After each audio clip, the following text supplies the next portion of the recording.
Doctor Who Season 2 review, where the first episode is about... Planet of the Incels. Say yes. This episode has everything when it comes to ideology. We've got talks about Coercive control and made it complete control of the whole planet. we bring up what you should do to a people that you've oppressed for a while. We will make reparations and live in harmony. And it's a show with an incredible mystery. Like, if this guy's into women... What's the twist? This episode sees a load of robots capturing Belinda Chowdhury because they want her as their queen. Celebrate your royal wedding. What do you mean wedding? Not only does it make no sense as she's utterly insufferable, she seems to only exist in the show to make Ncuti Gatwa less annoying by comparison. She even has a go at someone for... Because all you ever did was correct me and tut and huff and roll your eyes. which is what she deemed to be coercive control. This would make a lot more sense if she wasn't doing it to everybody in the show the entire episode. You haven't even got the right person. You're not doing a very good job. Don't shush me. I don't need you to fight my battles, thank you. There's always a doctor standing back while the nurses do all the hard work. But when Russell's boyfriend does it, it's coercive control. When she does it, it's empowering. We've never seen quality television like this. It was a little bit weird when they're like, you're the queen of Earth. Apparently I'm the Queen of Outer Space, if you could tell the police. That is definitely Ncuti Gatwa. He's travelled a lot of Earth and is definitely a queen. Yes, queen! You solve your mystery. But this episode doesn't slow down on Doctor Who cringe for a second. You thought season 2 would be less cringe or less ideological? Well, we are full steam ahead on this train and we're going straight into a wall. It's got so bad now that the mainstream media is going, if you don't like Doctor Who, that's a good thing. If it's not a mixed bag, it isn't fulfilling its potential. The potential of Doctor Who is to be ass. That is all it's good for now. How bad can this show get? Then again, maybe that's why it's been cancelled. It says put cancelled, isn't it? The episode was written by Russell T Davies himself, so join me as we answer life's biggest questions, such as, if the problem with the man is toxic masculinity, how come he has so little testosterone? You could fold the paper and save it for later, but never mind. Is toxic masculinity when you're a weak bitch? Let's get stuck in. That start, it's 4 quadrillion miles away. Girls aren't good at maths, but that's a long way. That's not maths. That's a measurement of distance. And this comment's only said so you go, oh, I said they can't do maths. But humans have a term called girl math for a reason. These are people that think they save money by buying discounts. I don't care what the show intends. Is he wrong? Is that I look up at the night sky and it's so beautiful. Whereas I look at this couple and think, oh, she's with a really camp BFF. I look up at the night sky and it is so beautiful. There is no way he's into her. I'm telling you. Can I celebrate your birthday? So I bought you a handbag. Oh, look, darling, we match. Look, it's a bright pink one. He is not into... He just isn't. You could fold the paper and save it for later, but never mind. That was another thing the review mentioned. Oh, he's a cheapskate saving pic. No, he's trying to save the environment. You're the BBC. That's supposed to be a good thing. Yet here, it's suddenly bad when a bloke does it. He's saying she can save it and reuse it. Not himself. He saves no money. But he's bought her a star. He's like, if you want a tan, we're going to need to get you your own sun. That star, that's yours. You colonizer. She's invading space now. Does it have to say miss? Are you married? No. It's an excellent point, isn't it? Why has it got miss written on it? That's your pissing title, love. Not only crap at maths, doesn't understand basic English. Does it have to say miss? Can't you marry me? This is the nicest thing anyone has ever done for me. Oh, see, he's a good guy. Nicest thing anyone's ever done for her, and she wanted him to marry her. It'd be really weird if the story forgets this, and then somehow tries to make out she despised him. Thank you. Just gonna kiss you. I don't know what's happening. She looks repulsed, and so does he. He acts like he's getting off with a cockroach. It's the most awkward thing I've ever seen. The only reason I can think this happened is they had Ncuti Gatwa and Russell T Davies, and they're like, what's it like to kiss a woman? They needed an expert on set to consult. We don't have any experience in this area. They're like, well, if I did it, I'd be repulsed. And so that's the way they made him. 17 years later, though, the doctor arrives at a hospital. She's become a nurse. If she'd been more intelligent, shown by her skill in maths, maybe she could have hit doctor. So who bit you? Is it a dog? Is it a man? Is it your wife? Yeah, she's a miserable, insufferable cow, just in case you hadn't realised. And she absolutely despises blokes. In this show, she's essentially a fun sponge. Just sucks all entertainment out of any scene. 17. She's her. This patient is screwed. He's just lucky he's unconscious, so he doesn't know he's been wheeled into the NHS. But the doctor's here, walking around looking for her. Doctor looking for you. Tell me about it. Doesn't even know what that means. Oh yeah, all the doctors are after me. Because there's one thing we know about nurses. They're definitely not trying to hook up with doctors. Well, the doctor's trying to get her name and address from the receptionist, can't get it, and so decides to scan it anyway. Look over there. Oh no! He's scanned without consent. No, that's actually a plot point in the episode. Don't go round screwdrivering people without consent. I wish I was joking. They really hammered this point home at the start by shutting down all the power. Hospitals have backup generators, it's fine. But Belinda's doing what she does best and raiding the fridge. There's lots of notes on stuff all the time. Apparently she doesn't like her own food. Too many spices. Linda, don't touch the granola. Belinda! I don't care what your pissing name is. Stop stealing other people's food, you skanky. That was Christine, not me. It was definitely her. We saw her steal something just. That moment, though, the earth starts shaking. I don't know why. I mean, yes, there is a UFO outside, but it's flying. Shouldn't be causing earthquakes. Now, a normal person, when they see a UFO land outside their house and robots emerge from it into the front room, you might be a bit surprised, scared. If they're threatening your life. Not this one, though. She's too thick. She sees a spaceship land in her garden. Oh, that'd be petrifying. Especially if they point a gun at you. You know what you wouldn't be in this scenario? Ridiculous. Oi! You're wrecking the place! Sassy. I'm strong, empowered, and about to get annihilated in the face. My landlord is not a nice man. And he does have to put up with you, so I think it's understandable. I'd be annoyed as well. Where do you think you're going? Wherever he wants, he's a robot from space with a pissing laser gun. But they're like, we need to confirm your name, Belinda Chowdhury. You're my queen. You will come with us. What if I don't? I'm gonna shoot you in the face with this gun that I'm pointing at you. She got offended when she was crap at maths, but now she doesn't know what a gun being pointed at her means. You killed the cat. Not a particularly good actress either. That'll just speak for itself in time. What do you want me for? At least she's self-aware. But they get her certificate. It's called Belinda Chowdhury on that star. We need you to be queen of your own planet. Miss Belinda Chandra. Oh, you are kidding me. Yeah, it's 17 years later, still miss. But when you're this insufferable, you're lucky you made it out alive. Now, Mrs. Flood's next door. What's going on? Aliens are kidnapping me. Okay. Apparently I'm the queen of outer space, if you could tell the police. Definitely should be Cutie. He's the queen of time and space. And as Cutie turns up, in his skirt... Belinda! The only real thing of this note was her. You won't see me. Fourth wall breaking because, you know, it's edgy and unusual. We haven't had art like this since we started having wonky camera angles. But as we travel down the colon of time, spewing forth in white goodness, into another colon of time, the Doctor is chasing their spaceship, still in his dress. Meanwhile, she's in the spaceship, just nagging them. There's gotta be a lot of that. You haven't even got the right person. It's Alan that bought this thing. You don't even know why they've taken you, but you know they've got it wrong. A feeling that's common in her life. Common as muck. She's like, you need to go and get Alan instead. Tell him he owes me 50 quid. But as they travel along, they start jumping back in time, and things keep stuttering. Go and get him. She's even more annoying in this stage than normal. Actually quite impressive. This must be what it's like to watch Doctor Who on Pop. But eventually she lands on Belinda Chowdhury the planet, and she seems upset, although judging by the rest of her attitude, you'd expect her to be more happy around the first people that have appreciated her for a true power. Always wanted a planet named after me. She just meet a human though, and she's like, robot overlords will guide you. Can you just tell these And we obey our robot overlords. She means blokes. No, that's the theme of the episode. For the rest of this, just bear in mind, everything the robots do, say, and refer to themselves as, they're just stand-in for men. Of course we submit to our AI. We always do what we're told. They're in charge. All praise the robots.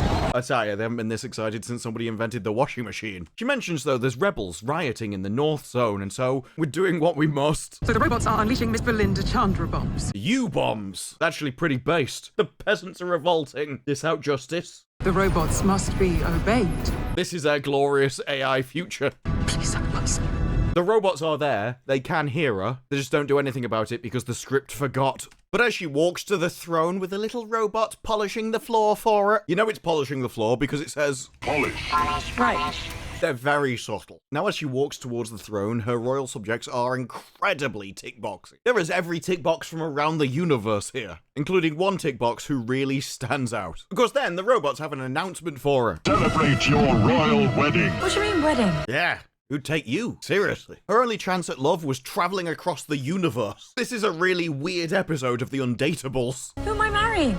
The spark plug? Careful, love, no need to punch above your weight. They show, though, the AI overlord. Be warned, no help is coming. I don't know about that. On this wedding night, I think something will be. Surrender and genuflect to me. Remember, it's all a metaphor for men. Genuflect. Genuflect. Russell T Davies is not a serious person. Now listen to what they think of the men. Knows no pity, no kindness, no mercy. Kind of based. I know they don't mean it does, though. He only cares about justice. Do you want me to marry it? Maybe it needed to get punished for something, I don't know. So they claim there's a binding contract that was signed before. And Ncuti scans her again without asking. He should have walked over there and gone, "Excuse me, love, do I have your consent before I screwdriver you?" If anyone should be in it's Ncuti Gatwa, judging by their own rules. The amount of people he's scanned in his life. Woof. Now, obviously, they looked at her and went, "You're not really good enough for him, though, are you, love? Are those crow's feet?" And so they did what anyone in Hollywood does when they're not good enough. Surgery. We're gonna coat your face in metal. I obey the machine. Obey. Yeah. Surprised it didn't go submit. It was like, oh no! What I have to do as I'm told. This is horrific. Probably more annoyed that she'd have to obey than being covered in metal. Enforced wedlock will commence. Yes, enforced wedlock. Pretty sure this is a reference to the enforced monogamy comments that went back a little while ago. Russell T Davies is too thick to do anything more subtle. The most obvious reference probably is the correct one. This one dives in front though. I think our historian can help you. Once upon a time, the planet was united. Listen. As you might expect, he doesn't listen. Oh, dangly bits, ignore that. Thing is, as he's talking, every 9th word he slips in the next word in his actual sentence. It all changed. Me arose. Please. What? It's about what I'd expect from her. Careful. I don't know why he had to sing that at her. We always have to sing warnings at people of imminent death. But while he's telling her the hidden message, he tells the story about how humans and robots used to live in harmony, and then 10 years ago, something happened. The robots evolved and just started to rule the humans. The robot revolution happened, weak flesh rebelled, but of course, it's weak flesh. Welcome to weak flesh. But as Russell T Davies assumes that you're an idiot and can't actually keep up with it, he does give you the rundown of what was actually said. Robots faulty cannot hear every 9th word. So you can communicate in secret as long as you only say what you want every 9th word. Don't worry, this is never used again. It was invented for this single scene and then forgotten about. Welcome to Russell T Davies. So we have her counting on her fingers words, and she's about as bright as you'd expect. Very much. Very much. Yes, just repeat words until you get to the 9th word. No. Gotcha. Yeah, as long as I say very enough times. This doctor starts telling her, though, don't worry, the rebels are out to fight back. They've all got guns hidden in their backs. The robots really are the worst leaders if every single person that you have in a throne room is a rebel, and you allowed them to sneak weapons inside. How did these people conquer an entire planet? I need to know. This is a fact, and then another fact. She really can't say 8 words in a row. Too much for her. So with that, lasers start blasting. Everyone starts shooting the robots, and it's utterly pointless. The robots could just take the blaster fire until they eventually die, but it takes a long time. And in the meantime, the robots would just be able to aimbot everyone, and these are just pathetic. It takes them about half an hour before they start firing back. And the fight only seems to exist to tell you that this woman was meant to be his companion, and he's known her for 6 months. Yeah, the robots allowed people on the roof so that they can abseil down. The robots have no security at all. And they can be one-shot by a harpoon. They're immune to lasers, but get one-shot by a harpoon. Why don't they all just have harpoons? We don't know. I think it's just because Russell T Davies thinks he's hot, so he gave him a big gun. This is not a complex creative process. And I will get you out of here. You're not doing a very good job. Yes, that is true. The Doctor got all of those people killed by making them fight robots they can't defeat, all for her. So the Doctor has followed her to an alien planet and then just got everybody killed for one person's life. Remember when I said in season 1 he didn't save anybody? Well, Take her home, Doctor. Then take me to the stars. take me to the stars, Doctor. Yeah, she's only going along with him because she wants a ride through space. Anything else would be a bit disappointing. Date! It wouldn't have been a date. Thing is, she's like, there's a door over there. I'll cover you. Everybody knows what's going to happen next. Yep. That. She did want the doctor to jump her bones, she just probably never thought he'd see them first. Now, in fairness, I did expect him to cry here. He held off. I was very impressed. But they run to a giant ball. Cutie obviously grabs it and starts concentrating really hard. This is his speciality. It's a transportation field. And they go straight to their base. It better be worth it. Plot twist, it isn't worth it. All of that guy's friends died just to get her out of here, and nobody knows why. Even the doctor doesn't know if she's useful. She's just some random bint they bought from a planet. Excuse me. Okay. It's not my fault. None of this is my fault, mate. Okay. It is her fault. They tried to save your life because you didn't want to get married. This is your fault. You could have bit the bullet and married him. That would have been an option, and they'd still be alive. This is my fault, mate. Okay. Don't shush me. Shush her. I think Davis said this best in season 1. My dear, silence. Don't scream at everybody who's just sacrificed all of their friends to save your life, you ungrateful cow. But as the doctor walks away, he has a little cry. And I don't know whether it's because my companion died or because a little stupid tart told me not to shush her. She hurt my feelings. I'm sorry about your friend. What he should have done is turn around and gone, shh, then thrown her off a bridge. With that, though, he has to turn off the polishing machine because they can track the robot's location to the base if he doesn't turn them off. Then he makes out with a robot. Get a room. They walk through a medical unit. It's a good job they've got a nurse. Is this IV? Do you have basic IV? You're in a hospital on another planet. They may not even know what an IV is, let alone what a basic one is. Is it fluids or medicine? That's Similin. It's fluid. Technically, it's all fluid, but who am I to contradict your vast amount of medical knowledge? Similin, IV kits, and ferric over there. She doesn't know what Similim, ferric, or any of the other nonsense is. Disinfect with Mylos. Doesn't know what Myloth is. You know what alien worlds are like? Myloth disinfectant could be rubbing it on a dog's arse. She hasn't been in the TARDIS at this point, so she may not even be able to read their language. It's a bit weird they're speaking English, to be honest. But at this moment, the Doctor realises, hang on, I've seen you before. You were in a really boring episode, which also features a hospital robot, where we crapped on religion. We actually said that religious faith is evil. So, go us. But if you thought she can't get more insufferable, she is about to prove you wrong. Happy watching. Some things don't change. There's always a doctor standing back while the nurses do all the hard work. Ah yes, that hard work. Grabbing a pouch and walking 5 foot with it. I'm amazed she can stay on her feet. He's here working out how to lead a global revolution against powerful, sentient AI. And she's like, yeah, but I'm holding a bag and putting it on a tube. That's the hard work. Oh, the stupidity is painful. So what's your name? Yeah, that's her hard work done there. She put a tube on a bag. Oh, she must be knackered. So she resets somebody's shoulder after asking him, are all shoulders the same on this planet? More or less. I would have wanted a bit more than more or less. Less bit could entirely change how you reset a shoulder. But then she finds an X-ray blanket, one that doesn't emit radiation. Oh, it's not X-rays then, is it? Radiation-free X-rays is like saying dairy-free milk. But he starts explaining different in biology. They have different organs. Is that better or worse than human? It's a good question. The true answer would probably be that they evolved for this planet, so they're better for this planet, whereas you're better for yours. The only real problems would come about if you were trying to live in this environment, because you don't have the biology for it. They take it a different route, though. If you start deciding which body is best, you're going down a very dangerous path. Why? You're a Time Lord. Your body is better. Oh, it's so dangerous. The truth. Reality. No, what we need to do is not think about things, don't actually assess anything in a hierarchical structure, and just live in ignorance. It doesn't matter what the truth is, be ignorant, is the message of the BBC. Turn your brain off, it'll be fine, is legitimately the advice of the Doctor. The truest thing I've heard all day. Except it's not true, is it? Because one body will be better than the other one. Ta-da. No body is better than any others, he says, as he shows her 2 hearts that can regenerate him upon death. But my body isn't better than yours. Don't think about it. That's a dark path. It's dark. They didn't think this through, did they? You got 2 hearts. Yes, but it's not better than yours. Don't think about it, love. We're the same. So she's like, hey up, love, can I have a bang on your chest? He's beating out a samba. Wow.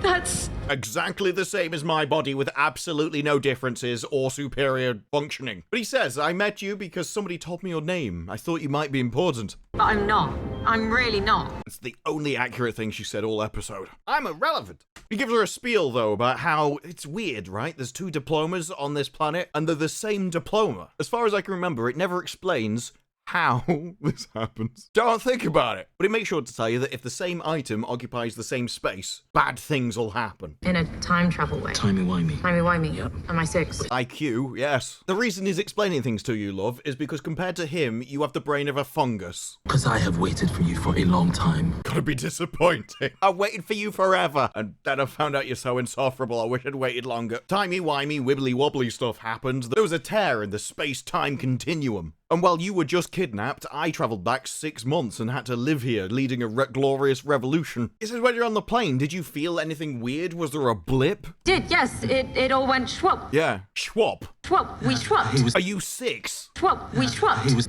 Am I 6? Oh, timey-wimey, no, but if we go schwap and pop, these are just scientific terms, suitable for a nurse. Luckily though, the doctor does have a diagram lying around, which can summarise Earth, a foreign planet, and a crack in time in the middle of them. Although for some reason in this diagram he made it look like the two planets are crashing into each other. That's not part of the story. The worst bit is when he says he landed 6 months ago, Robots impounded my spaceship. yeah, they just pushed it off. The TARDIS. The Doctor can wipe out fleets of Daleks, but you give him a robot with an emoji face and he's powerless. This guy's like, Sasha died because of you. She died for you. It is not Belinda's fault. You better be worth it. I don't need you to fight my battles, thank you. You do though, don't you? You'd be dead if he wasn't fighting your battles. And also, have you seen the size of that bloke? Compared to you. I mean, Ncuti couldn't take him, but you definitely couldn't. You couldn't take Ncuti. And it's not my fault, okay? Is that an order from the Queen? I mean, if it is, I'd ignore it. Can you imagine if this was Game of Thrones? She's my queen and insufferable. You'd throw her back to the Night King yourself. But look at the height difference. She's so thick, she doesn't even understand she shouldn't talk back to that. I can fight my own battles. Ow! That's Manny. He's good, I swear. Just your company, it winds him up, I tell you. At least someone's glad to see me. Worth the wait. No need to lie to her. All she's done is nag and henpeck you the entire episode, and we're supposed to think you like her. Don't shush me! Ugh. But don't worry, because the woman that only likes scientific terms, don't treat her like she's 6, summarizes the plot so far as this. This planet. It went schwup. Back to the past. God. Yes, it went schwup. No 6-year-old terminology for her. And this is where they try and explain the certificate being in 2 places. That they got it from the future, and then it went schwup back to the past 5,000 years before, became a foundation myth. Except this can't happen because the future doesn't happen, as they close the rift. Just don't think about it, it'll be fine. It makes no sense whatsoever. At that moment though, bombardment starts. Everyone's shaking, scared. People run over to protect the patients. They have to get the muscular bloke to hold onto a pole. I'm sure there's no second meaning here. All I know for certain is that he is holding up the roof of the cave with his pole. You think I'm joking, but they say it.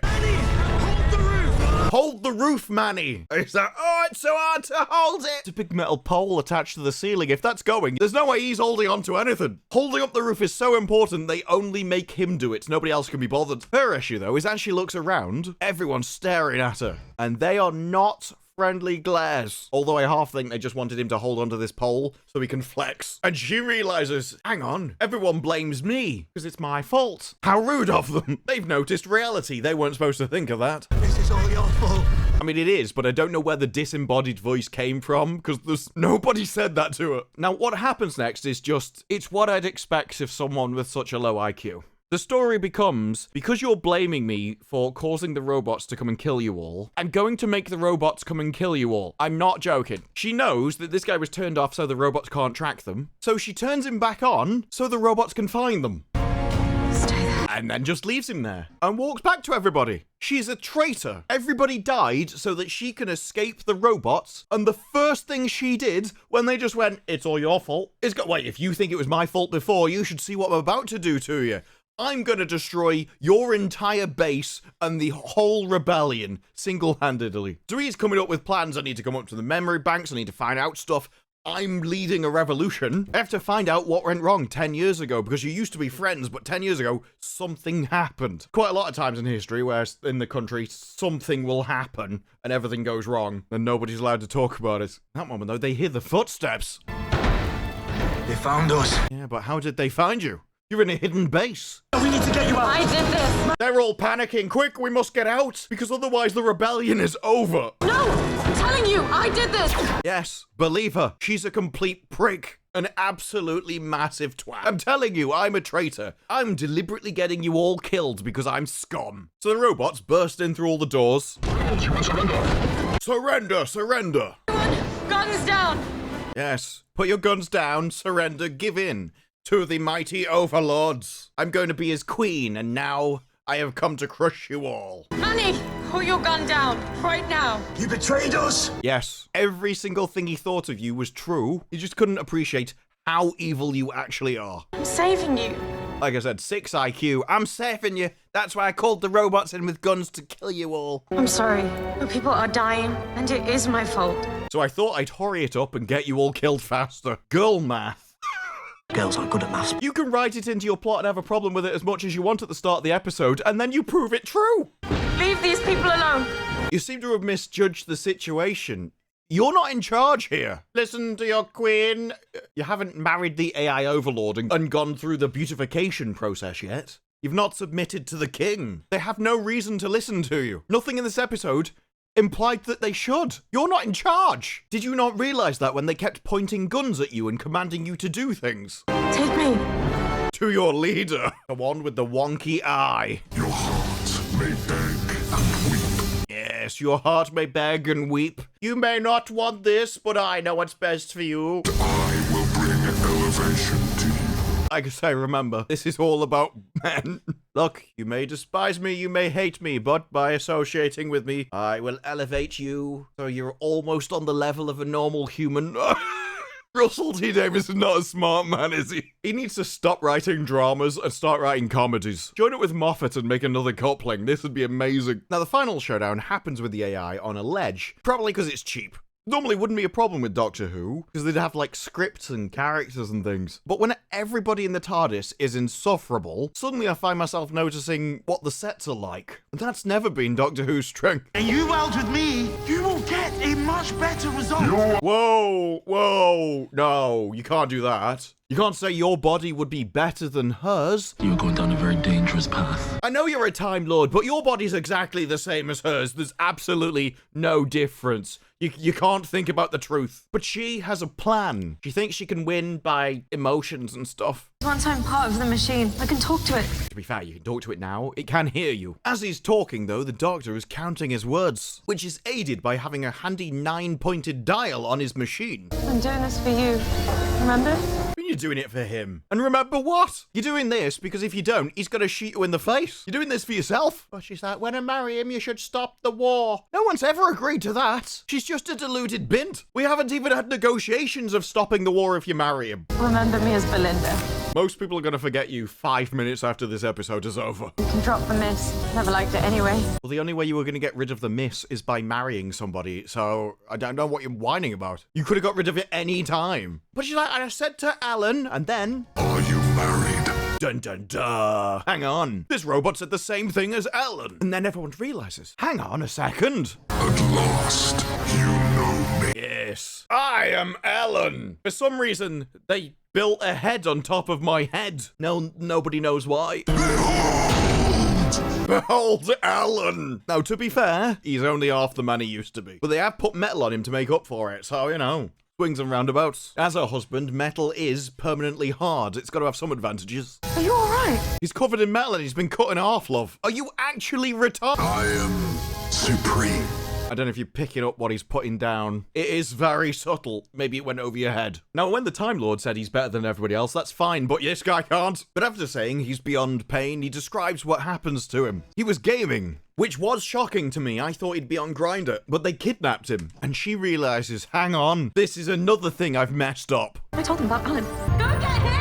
Yes, they were just following the orders of their queen. I'm surprised they didn't turn around and go, who else's life do you want me to destroy, love? She really does have a knack for just ruining entire planets, doesn't she? And when they brought him back, they went through the time fracture, and he arrived 10 years ago. It was him that started the robot revolution. Been killing people. Because he loved me. Yes, this is toxic masculinity. Although it doesn't really work. Because you've chosen an actor who has the lowest amount of testosterone ever recorded in a human male. If anything, the story seems to be here, he needed to be more masculine and less of a bitch. It's like a game with robots and cities and lasers. This is how everybody acts, right? This is what the gamer bros are like. They walk outside in the real world and like, this is like a game with lasers and robots and stuff. I can't tell the difference between a game and real life. This is the mental projections of Russell T Davies. I can make up the rule and win. Yeah, he's got to win, you see, because normally he's a loser. You ever considered consuming less soy? It'll be beneficial for you, trust me. Oh, give it to me.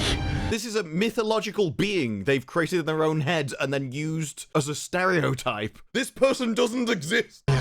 Strong, like never before. Nobody believes you're into whip. It just doesn't happen. I feel power. Nobody this camp would be obsessed with marrying Belinda. It wouldn't happen. And if he could kidnap anyone from Earth, why her? But this guy's like, okay, Earthman, you've arrived on our planet. I noticed something really strange, though. Robot technology seems in advance of ours by a good 10 years. Wow, a whole 10. I must say, Earthman, your car seems to be at least 20 seconds in the future. They really bigged it up as if we were going to say hundreds of years, but no, he must be really into robotics to know that much about their technology from sight. But it's just like, destroy him, get rid of the peasantry. You started the revolution. Kind of based when you think about it. But what for? Belle, why did you finish with him? We're going to go back to his childhood and ask how often he was hugged, I guess. Because... And when we're married, I really don't think you should wear clothes that tight anymore. When I was watching this, I did think he was going, and when we're married, I don't think you should wear clothes. It was going to be funny, and then you're like, actually, that's a good suggestion. Yes. Look, when we're married, I need you to stop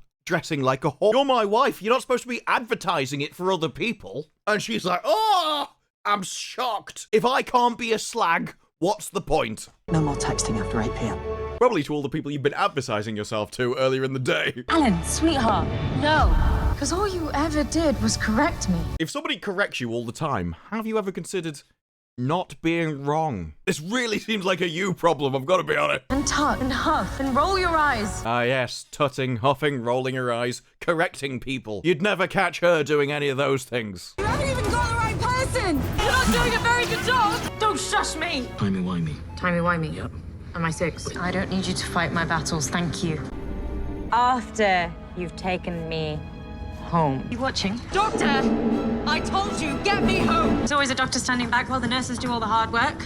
You are not! Oh, now this is ridiculous. Don't you shush me! Oh, God, oh, she's so insufferable. Oh my God, huff and roll your eyes and tell me off. Stop doing things worthy of being told off then. And you won't need a man to come along and correct you. Can you stop being insufferable, please? You've taken coercive control and made it complete control of the whole planet. Coercive control? I'm wrong all the time and you keep correcting me. How is that coercive control? I don't even know what coercive control. Oh yeah, do this. And then you agree or disagree. He's ever so control. Are you just doing as you're told? You could leave. You could say no. Of course I can't be held accountable for my own actions. If I agree to do what you say, that's obviously your fault.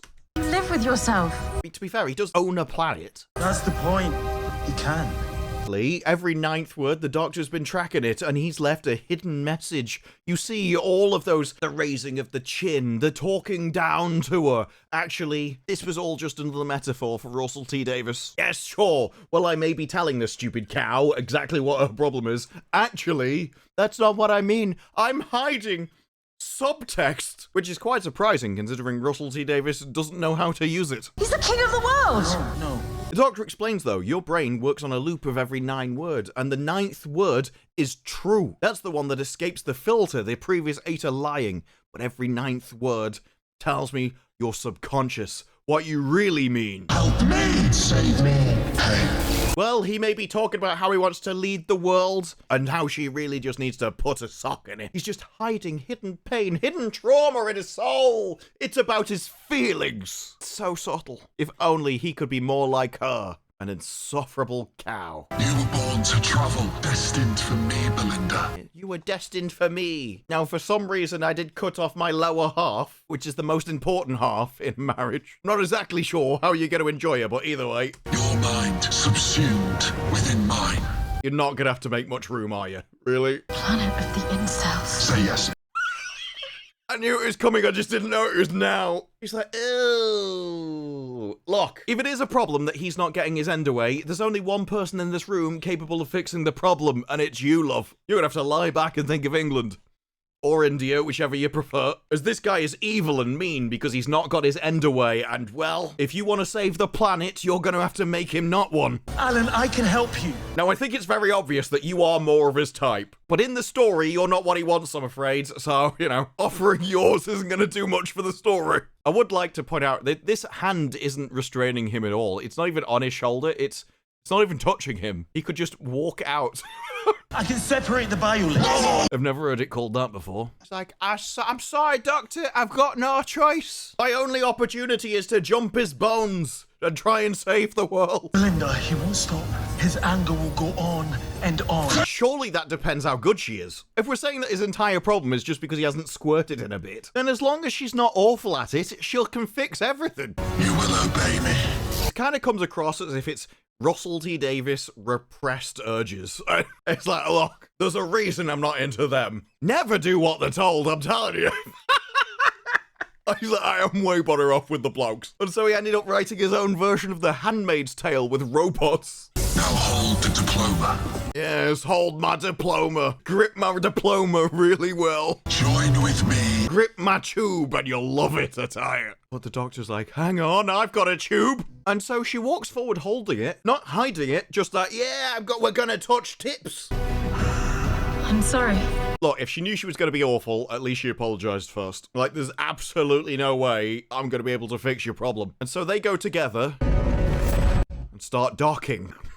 All the ripples through time happen. What we got next is just a series of weird images that you're supposed to think is really deep and complex. But after the script we've just had in the previous scene, it's hard to care. The doctor runs up on her, though, and grabs her. And as you can tell, where he grabs her, he probably should have asked her permission first. Don't worry, I'm sure she'll have a go at him about that as well, like everything else. We get loads of weird flashes, people flying around, blurriness. If I shake my head really fast, it looks cool. And old men. Before he manages to drag her out of the time vortex. The king seems to have such a great time, he's squirted himself inside out. You needed a Time Lord to take the kabroom! Only a Time Lord could have saved you. My body's not superior, though. Don't think it is. That's a dark path. My Time Lord body is not better than your weak human one. And then we get Gatwa being Gatwa, obviously. I just went through your entire life like a bullet!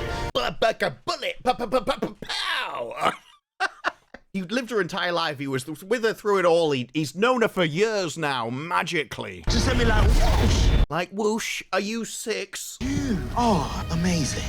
I'm so glad we finally affirmed her. Where would we be if we didn't lie to her about how useless she is? We go back years. I've never felt sorry for him before, but I do now. I couldn't stand her in minutes. She's like, where's Alan gone? I can't find him. Oh, he's down there on the floor, he is.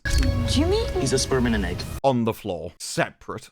Oh no, I mean, he's being killed. We killed him. I mean, the separate things outside of a human, he would have died anyway, but the way this is written, it's the robot that killed him. Goodbye, Alan. Isn't it funny? He's got tangly bits. It doesn't matter. It doesn't matter. I mean, according to your own plot, the only thing that was wrong with him is that she needed to bang him. As long as she banged him, everything would have been fine. But no, now he's going to be sucked up by a cleaner, and that's hilarious. Not yes, queen! That would have been way funnier if you just kicked her in the face, to be honest. With that, though, the planet is fixed. The robots are back to their default programming, and everyone's living in harmony again. We will make reparations and live in harmony. Oh, sorry. Yeah, I did forget that, right? Because if you've been oppressing people, what do you need to do? Make reparations. Obviously, we've got to give all of our stuff to other people. Why? Nobody knows, but you got to. It's the goods for some reason. Nobody can say why. To rebuild this world. Rebuild their own pissing houses. But they bring the TARDIS back. It's gonna be a tight fit with both of us. You're not his type, love. It won't matter how tight you are. Babes, there's still a little bit of mystery left. Like, how did the robots get a hold of this in the future? Shame you didn't answer that in the episode, really, isn't it? But she obviously starts using coercive control on the Doctor because it's all she's done the entire episode to people. After you've taken me home. You're always telling people what to do. Completely insufferable. Like, queen of the insufferables. So they go inside and she's like, oh, it's bigger on the inside. Oh, no, this is ridiculous. Just joking. Ha ha ha. Only English people do that. No, she's had an upgrade. It is bigger on the inside than it is on the outside. Yeah, I know. I'm just grateful she didn't go, well, duh. But she immediately kicks off back to coercive control again. Now get me home. 24th of May, 2025. All right, bossy boots. She's even got a pissing time for him. Shift starts at 7:30 a.m. The entire world doesn't live just to support you, love. Your coercive control won't work here. We're on to you. So he starts with, we don't need to go there. I've got a time machine. I can take you around the universe, but she doesn't care. He says, I've been into the future 3,000 years, and your descendant looks just like you. It's weird. It's almost like you were played by the same actress. He scanned her genetics, tested them against the future person, and they're a direct link. Is that just chance or something more? This could be fate. And of course, she's got a face like a slapped arse because, well, she's breathing. That's just the character. So while he's going, I think we're meant to be connected, it's fate. We are destined across the stars to meet. She's not impressed. I'm way too cool for school, you see. I am queen of the insufferables. Is that what you say to all the girls? No. Can you not tell? That guy really didn't need to make much room inside himself for her brain, did he? And instead, she just brings up Sasha, you know, because he's happy. And she's like, no, I'm not having happiness around me. I want you to revel in misery, just like I do. Probably the most English thing about her, to be honest. Is that what you said to Sasha? She trusted you. I'm surprised she didn't grab his ghoulies and squeeze. And she died. She died! She died on your watch. You're the one that did this to her. You're the cause of her death. You tested my DNA without even asking my permission. That's also ADR'd, by the way. She didn't even say that. Her lips didn't move. They put it behind her. They're like, oh yeah, we've already had Russell T Davies thinking that people in wheelchairs are evil. And a lot of us on the production team had the problems with that, of associating disability with evil. He's always had a problem with that. And now, the Doctor's been going around the universe without consent for his screwdriver. He's just been shoving his screwdriver in the face everywhere he's gone. Which, to be fair, we should have already known that that was going to be dodgy, because he does work for the BBC. It'd almost be weird if he did ask him first. You're dangerous. You're so dangerous. I mean, you use sound waves on me without asking. It's a sonic screwdriver. It's only sound waves. You can't even tune the radio on around this woman without going, you didn't ask me first! I'm calling the police! I'm getting a kit done. I'm sorry. Don't apologise to her. Throw her off a bridge. Inexcusable. It's very excusable. It's a sound wave, love. Kick her into space. Don't give me that look, you dirty cow. Like, serious, don't give him that look. Oh, I'm not looked down on you. The heart of the TARDIS is right there. Shove her face first. I apologise. That's because you're a useless cunt. I am not one of your adventures. He's not interested in your love. Can't you tell? Also, you're not one of his adventures. That'd be like going on holiday in Slough. Let's see what Rill's like this time of year. It's like expecting Enid Blyton to write a book about Skegness. Where are we adventuring this time, Tommy? We're going to Poundland. I'm asking you, Doctor, to do the right thing. What? She's talking to him as if he's gone, I'm going to kidnap you and send you around time and space. You don't get a say in it. I don't care what your opinion is, love. I'm going. She's talking to him as if he's evil. It's like, well, you know, if I don't use my feelings to emotionally manipulate you and my methods of coercive control on you, then you're going to kidnap me into space. Loads of people have asked the Doctor to go home. He just lets you. I will take you home. I will eject you into space and laugh. Thank you. But he does try and take her home. It just doesn't work.